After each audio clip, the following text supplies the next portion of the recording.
and I felt like in this moment, Han Solo was fulfilling the divine purposes of his talents, and he was believing in himself.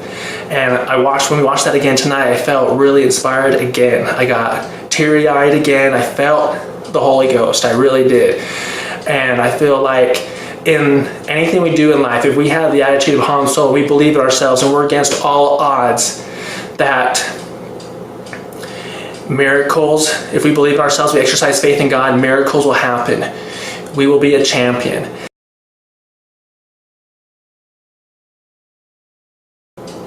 Hi, this is Tim McGaffin II, and this is a review of Solo, a Star Wars story. So, I am not a big fan at all of The Force Awakens or The Last Jedi, but I am a really big fan of the prequels and the original Star Wars trilogy. I also really like Rogue One, and I have to say that I also really like Solo, a Star Wars story. You could even say that I love Solo, a Star Wars story, in addition to Rogue One. Now, I just barely saw Solo, a Star Wars story for the second time. It's pretty late, and I need to start going to bed, but I had a lot of fresh thoughts on my heart and my mind that I wanted to get out there. And I want to be able to do it tomorrow. We have a long, busy day, and I probably won't be able to do it for a couple days. So I decided to do it now, even though it's late. We're supposed to be getting to bed while these thoughts are fresh in my mind. First of all, the prequels. I love the prequels, number one, because they expose a lot of things. They expose false flags. They show exactly how evil works. Senator Palpatine, that's exactly what's going on in many governments around the world, including the U.S. government. You hear names such as the Deep State or Illuminati, and that's exactly what's happening. These people that are behind the scenes, that control the media, they worship Lucifer, they worship Satan. They're Luciferians. They're the same people that are in the Bible when Christ overthrew the tables of the money changers. And there's a lot of things going on right now where free speech is being censored. On YouTube, there's been a lot of channels that have been deleted or censored. One of the most famous examples is Alex Jones at InfoWars. And they tell us that Alex is crazy and he said these things, yet they never quote the things that he said, the actual quotes. And if he's so crazy, then let we the people decide. If it's so crazy, then we'll be able to identify that that's crazy and laugh it off and he's nuts. And the way you combat bad speech is not by censoring it, but by combating it with better speech. Anytime there's a lie or a falsehood, you combat it with the truth. And so one side's saying a lie, another side's saying the truth. Sometimes people are saying something in between. There's disinformation mixed in with truth. So you let people have their voice so you can determine what's true and what's not, rather than having the media determine for us what we should think and telling us that this person's crazy. Because how many times throughout history has somebody been crazy and ended up actually that they were telling the truth? How many times have crazy people done the right thing and changed the world? So crazy is just another ad hominem attack, another name or label to just kind of smear somebody without giving any definitive evidence or proof. We live in a world right now where free speech, anything that disagrees or is contrary with the views of the Luciferians or the Illuminati, the powers that shouldn't be, the deep state, is classified as hate speech, or they call you a racist or a sexist, with still no evidence citing that you're a racist. And the fact of the matter is they don't want to debate the issues because they can't debate the issues. Socialism, communism, fascism, they're all the same thing, and they can never debate the issues because socialism and communism have never worked in the history of the world. Millions of people have been murdered by their own communistic government. So why do we want socialism or communism in the United States of America? All it leads us to the end result is death and violence in the end. And so they can't debate the issues because they're always going to lose the fact that thou shalt not steal, that stealing is wrong. It's always been wrong and always will be wrong. So what they do is they just pull out the race card or the sexist card. They call you racist, or you're crazy, so people just won't listen to you. And those of you that are watching this, if you disagree with my views, that's fine. But you can disagree or agree, and I can disagree or agree. You can give your view to combat my view, rather than trying to censor each other. And so free speech is very important to a free society. So again, going back in the prequels, they expose about false flags. False flags have happened all throughout history. Emperor Nero in ancient Rome, he burned parts of Rome down himself and blamed it on the Christians to try to frame the Christians. And all a false flag means, it doesn't mean the event didn't happen. It means that the story that we're being told of who is to blame is not the case. That who is to blame is usually who we're being told is the criminal usually isn't the criminal. And so false flags have happened all throughout history. And another example is, 9/11. There's a lot of things that don't add up. Look at the proof. You can go and find architects and engineers for 9/11 truth. And the steel melts at 2,500 degrees Celsius. And the steel in the Twin Towers never got hotter than 1,500 degrees Celsius. So if the fires never got hotter than 1,500 degrees Celsius, then how did the steel not only melt, but then how did the towers collapse at free fall speed?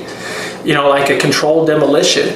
And if we say that, we're crazy. Don't say that. Well, if I'm so crazy, then show me how I'm crazy, So free speech is very important. And how many times has someone had a video on YouTube or something talking about these things that don't add up and their channel gets deleted? I have a very good friend who had videos up on various YouTube channels. The channels were completely deleted.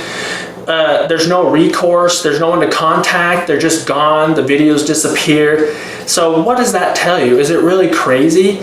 There's the old saying, truth is treason in the empire of lies. So, you need to be able to know how to think and ask critical questions. Now, so I brought up the point about the prequels because I first watched The Phantom Menace when I was serving a 2-year mission for the Church of Jesus Christ of Latter-day Saints in Portugal. We got permission to watch it, and I thought it was amazing. And we laughed how it's kind of hard to understand Jar Jar Binks, but that was the whole point. He was supposed to be annoying.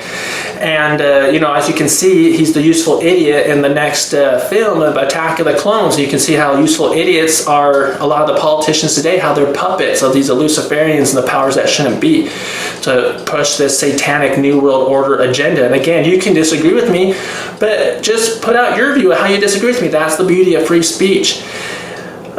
So it talks about, but the reason I'm bringing that up is because when I came home from my mission, I am seeing that the mainstream media here in the USA is constantly attacking George Lucas and Star Wars. And all in my opinion, all they're trying to do is they don't want people they want to think that those movies are silly and not, that they were just for kids But if you really pay attention to what's going on and you see about false flags and how Palpatine was behind the war on both sides of it. He started the war, he funded both sides of it, he's playing both sides. That's what happens today. So in my view, they don't want people to awake to what's really going on is the real thing. So the media tries to do a smear campaign and make fun of it so you won't take it seriously. And just look at Senator Palpatine. Acts like he's one person in public, but behind the scenes he's totally different, completely different. That's exactly what's going on in our world today. So with that being said, when I found out that Lucasfilm was selling the rights to Star Wars to Disney, I was not happy because I was worried that these movies are now going to have a lot of brainwashing in them. Which, The Force Awakens, I didn't like that because it's not George Lucas's story. That's not what happens in Episode 7. And it was just like copying George Lucas, doing everything that he did. Another Death Star, the droid has the plans on a sandy planet again. It's all been done before, nothing new. Why is the Empire still here? The First Order, the Empire was destroyed in Return of the Jedi. I want to see what happens after the Empire is destroyed about the rebuilding process. Anyways, The Last Jedi, that was a lot of social justice warrior propaganda, brainwashing, trying to divide people again, and this whole victim mentality and all this stuff. That's all this SJW nonsense. And also the main thing is, Luke Skywalker, we want to see Luke Skywalker as a Jedi. We want to see him in a lightsaber battle. We never got to see him in a real lightsaber battle. I mean, this is common things. You're telling me all that time after Return of the Jedi, there's not a period of time where there's an awesome lightsaber battle? That's where the movie should be, where the awesome lightsaber battle happens. Anyways, so now going back on to Solo, though. Solo, I really enjoyed this movie. I thought it was very fun and a big adventure. George Lucas did have a hand in it. I know that he did recommend that Ron Howard direct the film. The first two directors, things weren't working out for whatever reason, but so Ron Howard came on, and thank goodness Disney or Lucasfilm, they took George Lucas's suggestion and they had Ron Howard direct it, because Ron Howard, I've read, is a really big fan of Star Wars. He's a really big fan of the prequels, so that tells me that he's a true Star Wars fan, that he understands the prequels, and that's why George Lucas trusts him to direct the movie. And there's a scene in Solo where Solo, he's a soldier for the Empire. He had to join the Empire to escape from his home planet of Corellia, but he's a soldier, and they're showing that this is just an endless, pointless war. And I think about the U.S. and how we're in endless, pointless foreign wars in Syria and Afghanistan and Iraq. We shouldn't even be there. And there's a point where the lieutenant or the commanding officer is giving instructions on what the soldiers are gonna do, and Han Solo remarks, "Oh great, more mud." And Lieutenant's like, "What'd you say?" Oh, and Han Solo said, "Well, I'm just wondering what our objective is, sir." And he said, "Well, the objective is to establish peace and prosperity, take out the hostiles, and replace the regime." And Han Solo says, "Well, we're the hostiles, we're the ones invading their home planet. How would we here, U.S. citizens, like it if some other country had all these foreign troops and they're in our country, and instead of us, if there's some bad guy that some foreign country needs to get, well, okay, we'll get him for you and we'll send him back." That's how it should be, rather than we just wouldn't like it. So we shouldn't do unto others as we want done unto us. And if you understand the Constitution is very explicit about not being in foreign entanglements, not being in these foreign endless wars. Anyways, you can never go wrong with following the Constitution. And number one, you got to get approval to go to war. The president can't just say we're going to war. According to the Constitution, you got to get approval by the people through the representatives in Congress. Congress has to give the approval. The U.S. went to Iraq. We never got Congress approval. We got UN approval. Where was the weapons of mass destruction? And then they're telling us in Syria, we got to get the chemical weapons. To me, it's all made up. It's all propaganda. It's false flags. It's the Luciferians doing things to, now ISIS is the enemy. What happened to Al-Qaeda? I thought Al-Qaeda was the enemy. We always have to be in search of monsters to destroy. There always has to be some reason why we need to police the world and be everywhere. And all it does is make the U.S. Go bankrupt, makes us get less prosperity, more poor, less safe. The fathers and husbands are not with their families, they're overseas. The families are weaker here in America. We have so many resources overseas that need to be here for the American citizens to defend our borders, protect America, strengthen our economy, and let the other countries do the same thing.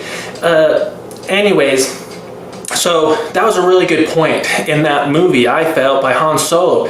And I related it to how we're not supposed to be in these foreign endless wars. We need to decide, is the U.S. an empire or are we a republic? And Iraq, the U.S., we put in Saddam Hussein. That's how Saddam Hussein got in power, is the U.S. put him in. And so now, and then the U.S. says, well, now we got to get Saddam Hussein out of there.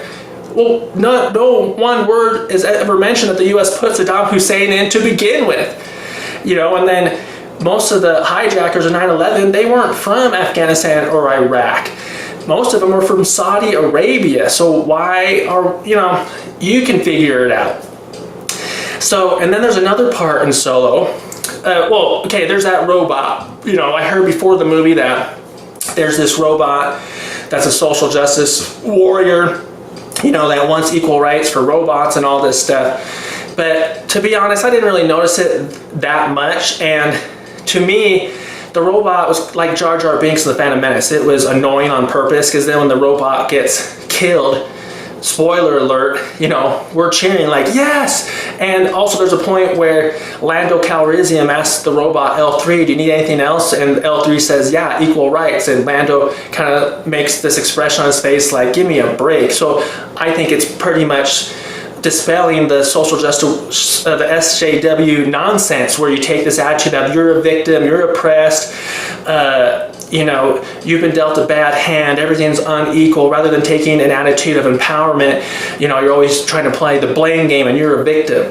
And when you get in this attitude of always playing the victim and having the victimhood mentality, then you're ripe in Satan's territory for him to tempt you and lead you to where he wants to go. He wants you to go.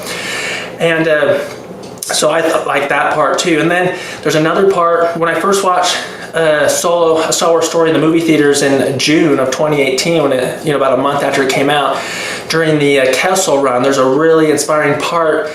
I don't want to give it away, but I felt so inspired, and I felt like against all odds, if we exercise faith in God and we believe in ourselves that we have God-given talents, and we have a divine destiny to fulfill. We have divine purposes to fulfill. We have divine purposes to fulfill with our divine talents that God has given us. And I felt like in this moment, Han Solo was fulfilling the divine purposes of his talents, and he was believing in himself. And when we watched that again tonight, I felt really inspired again. I got teary-eyed again. I felt the Holy Ghost. I really did. And I feel like in anything we do in life, if we have the attitude of Han Solo, we believe in ourselves and we're against all odds, that miracles, if we believe in ourselves, we exercise faith in God, miracles will happen. We will be a champion. And I really love that moment in the film. And I highly recommend Solo: A Star Wars Story. If you go into it just without any expectations, just wanting to have fun, it's going to be a very fun, adventurous movie. I was laughing a lot, and don't want to give anything else away, but I think it made some really good points for the gospel of liberty, and I really felt like it had the spirit of George Lucas, the spirit of Star Wars. And I felt like Rogue One had that too. If Rogue One didn't have Darth Vader in it, as far as doing a lightsaber battle, I wouldn't have liked Rogue One as much, because there needs to be Darth Vader in that story, because that's a time, that Darth Vader should be involved between A New Hope, Revenge of the Sith, and A New Hope. Darth Vader is doing all sorts of things for the Emperor. We want to see what tasks he does and what does he do as he's Darth Vader. What kind of things does he do? What type of missions does he do? And we saw a glimpse of that in Rogue One. And hopefully there'll be a Darth Vader movie where we can see just, a whole movie from beginning to end, Darth Vader going out and doing his thing. And that would be really awesome with the Emperor Ian McKellen.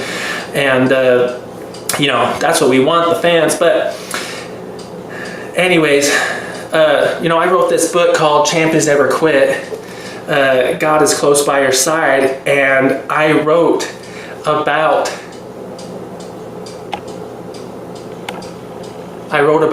Star Wars in this book, and the impact it had on my life, and the impact George Lucas has had on me in my life.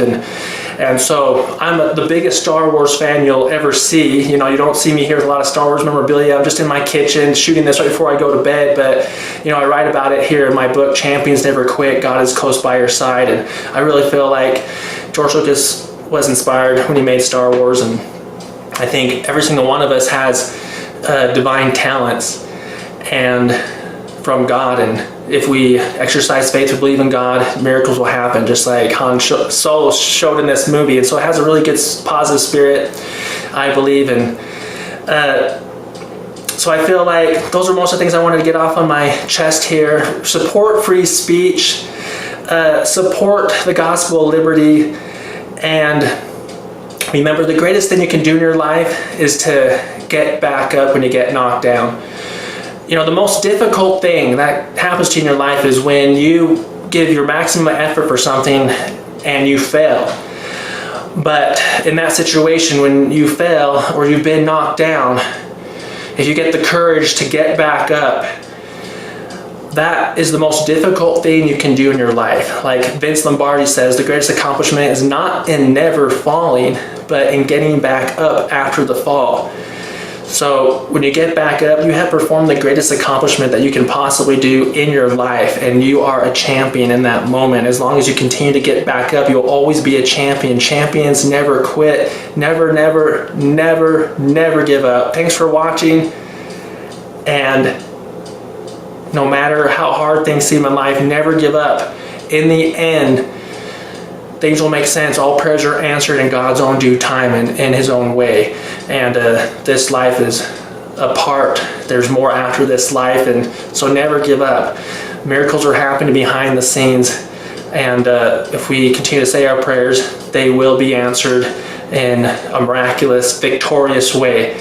Champions never quit. Thanks for watching.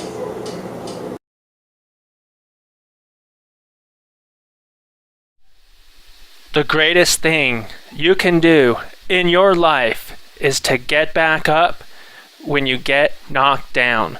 Champions never quit.